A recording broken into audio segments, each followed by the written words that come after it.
Well, hi there and welcome to Bella's Vistas. Thanks for visiting. Well, if you watched our last video, you'll know that I had some van issues again, some pretty serious brake problems. And I decided this time we're going to fix everything just as good as possible. So we're jacking the van up here. There's the parts. Half measures availed us nothing. This time we're going to replace everything. I got a K&N oil filter, best I could get. Really good calipers, rotors, pads, bearings, seals. We're going to do the lot. Not having this happen again. Like I say, half measures availed us nothing. Be out on the road and you get a growling brake and it just ruins your trip and puts you in danger too. So we got back here, we jacked it up and we found all the problems. Well, at this point we thought we found all the problems. Now we found a couple more after we're done.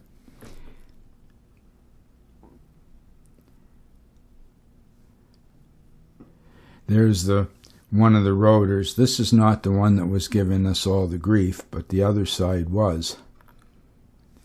So we're changing everything. We're going to put the best parts we could get on here. I got some help with this. My friend's 20 years younger than me, and he really knows what he's doing. He's got a channel, too, on YouTube. I'm going to put a link in the description. You can watch the videos of him building a car out of a fuel tank from a jet plane.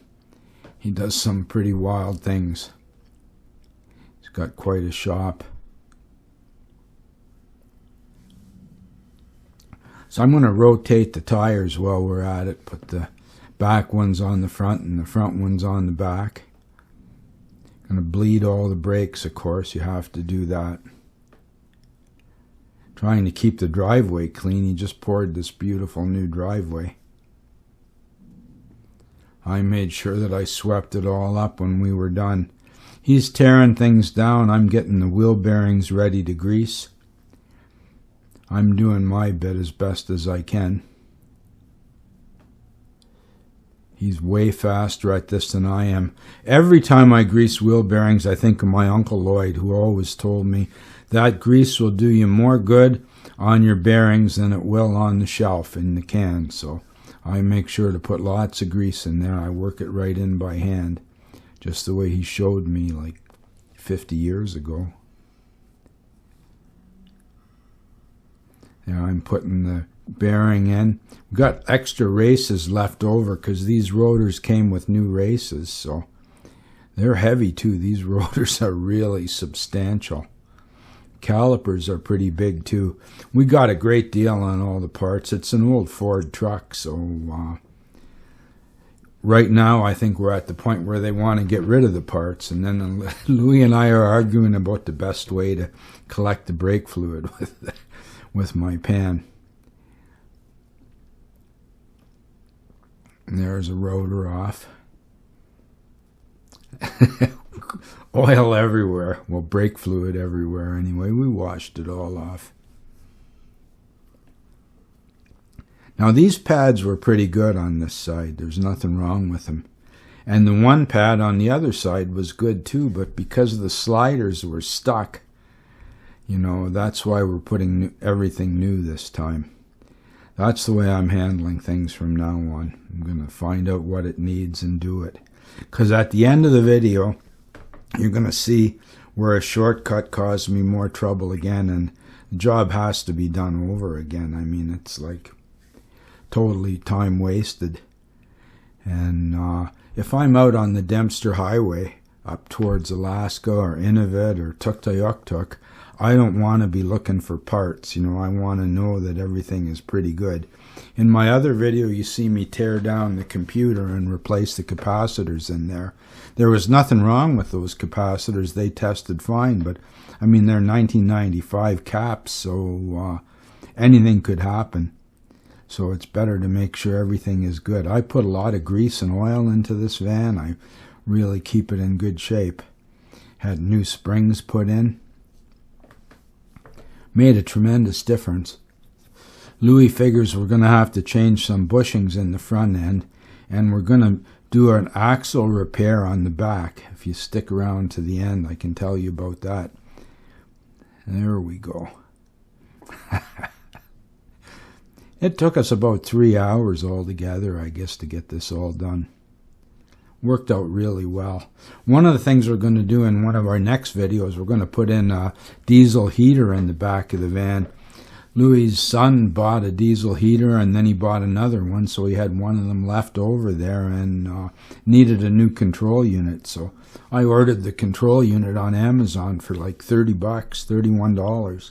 So we're going to install the diesel heater, and in the back of my van there's some heat ducts right up near the ceiling in the very back. So what will be happening is the diesel heater will pull in cold air down near the floor in the back and blow out the warm air over top of the bunk, which should make it pretty comfortable. We've been out photographing owls in like 30, 40 below weather, and our water jugs were frozen, and boy, it was just brutal. I got frostbite on my fingers. I'm 73, you know, now, so the cold really gets to me a bit. We never bought new cotter pins. I can't believe it. We bought all these parts. We're scrounging the old cotter pins. Boy, this is just like when I was a kid doing these things. We always used the same cotter pins over. Put the dust cover on. Didn't get new covers either with the... It'd be nice if you got new dust covers with them, but... Anyway, there's the pads going in. These are some pretty serious pads, too, for this van. It's a heavy van. If you watch my video about the bristlecone pine trees, coming down the mountain from 10,000 feet, my right front brake caught on fire, and I found this long-haired, bearded weirdo mechanic, looked a lot like me in California, and he did a hell of a job on the brakes for me, but that was many years ago. There we just replaced the rotors, bearings, and pads. We didn't do the calipers. This time, and what a difference it made in the driving and steering of the van. I'm sure I'm going to get better gas mileage after that, but you know, it's a substantial amount of parts going on here. It's pretty heavy. Had my little Toyota Corolla weighed right down coming over with the parts. Mary shot all the video. I don't think I took any of these pictures. I don't like taking pictures when I got grease on my hands. Greasy hands. I use Olympus OM1, and I've found grease makes the housing of the camera swell, you know, not the housing, but the rubber grip. So it's better not to get your camera greasy and oily. If you're taking pictures, take pictures. If you're working on vehicles, work on vehicles. I did shoot a lot of the hyperlapse with my cell phone. I'm just switching over to a new cell phone right now with, I got the S23 Galaxy. So I'm going to, if I get up to the Dark Sky Park, the next chance I get, I'm going to compare the OM1 Olympus to the Galaxy S23 and the dark sky capabilities and things like that. Just see what's possible with the phone.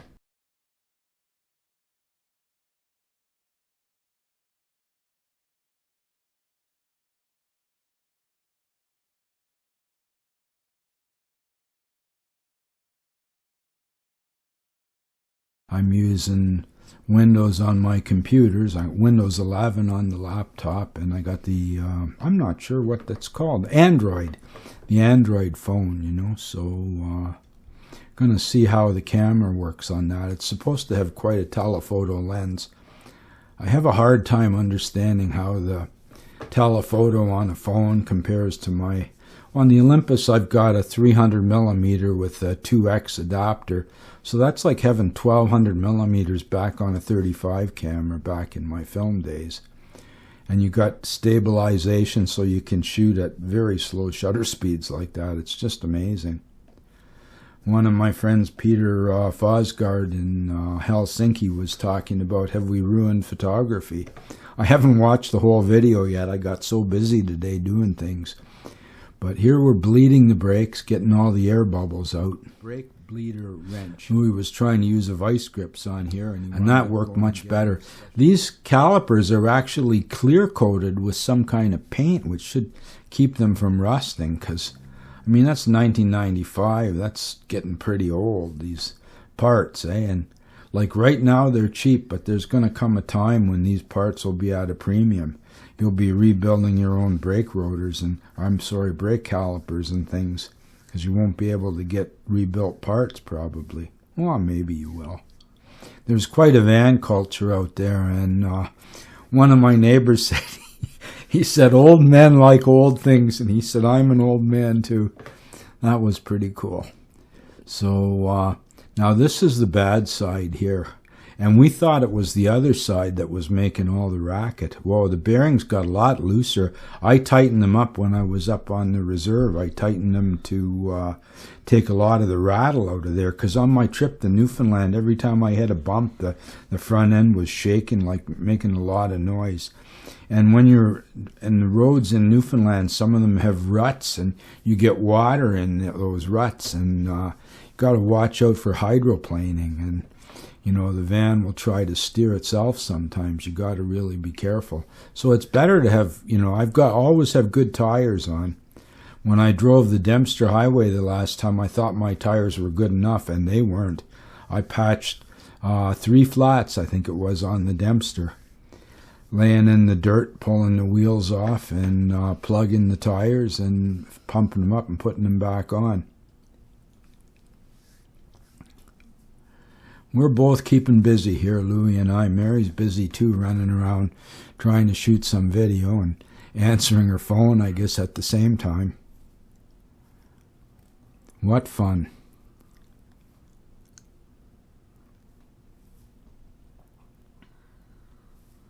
Might have got a little out of sequence here. But it's a fun video anyway. It's not an instructional video. It's pretty straightforward. Take a bolt out, put a bolt back in, but yeah, Louie's clamping the brake line so we don't get fluid all over the place, and taking off the rubber line here. Shocks still look good. I've had those shocks on there for a few years before I got the new springs put in, and the shocks still look good. I'd like to put on some really fancy shocks for the Dempster. If anybody wants to send me some money for my shock fund, that would be appreciated. Now see, the inside one, that's where, look at that, that's totally gone. That was just grinding metal on metal. All the way back from Temiskaming. Horrible. I took back roads and I took it real easy. Anybody wanted to push me on the road, I'd just pull over and let them pass me. I didn't show the rotor, but the inside is just ground right off on that rotor. Lots of metal particles on the sensor there. There's metal chips all over the spring and everything from that rotor. It's pretty nasty.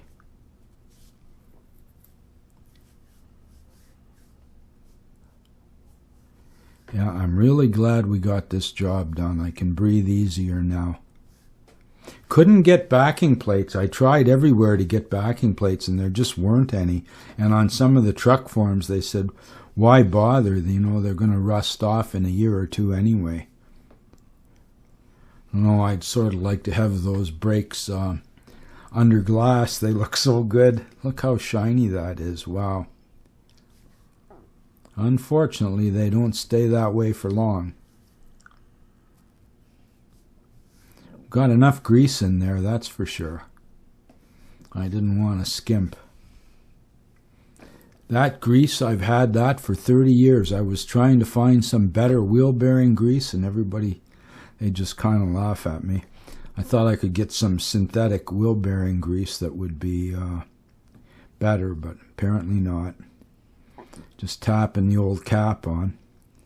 I'd like to have new dust caps too, just to make it look better, but it's far from necessary.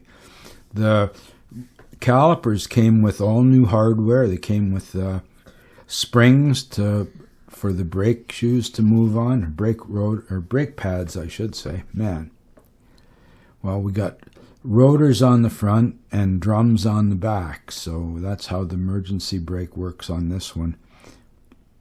When we get to the back, you'll see at one point I had the bearings changed in the back axle, changed the bearings and put a new seal on and new bearing seals, but there was a little bit of a mark on the axle, right on the edge of the axle where the seal goes on, and I was talking about maybe getting it machined and metallized and turned down a bit, but my friend the mechanic said, it's not enough to worry about, don't worry about it.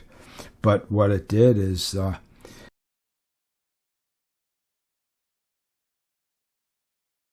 rear seal leaked onto the brake shoes, so there's grease on the brakes on the right-hand side at the back. Now, on a vehicle like this, the front brakes do all the work anyway, and back brakes last for a long time, but I feel that you want to have everything as equal as possible on all four corners of the van. You want your braking to be similar, so that if you get on some ice or wet conditions or whatever it might be, slush, you don't want the one rear brake way tighter than the other one. You want everything even. So we're going to get a repair kit for the axle on the back. It's like $20 or $40, I think. I couldn't believe it. I never knew there was a kit like that, but Louis told me about it. You can see that back brake is all oily, and that's a problem. So we're going to fix that. I'm going to put a heater in too, a diesel heater. So thanks for visiting Bellas Vistas. Please like, subscribe. Come on back again real soon.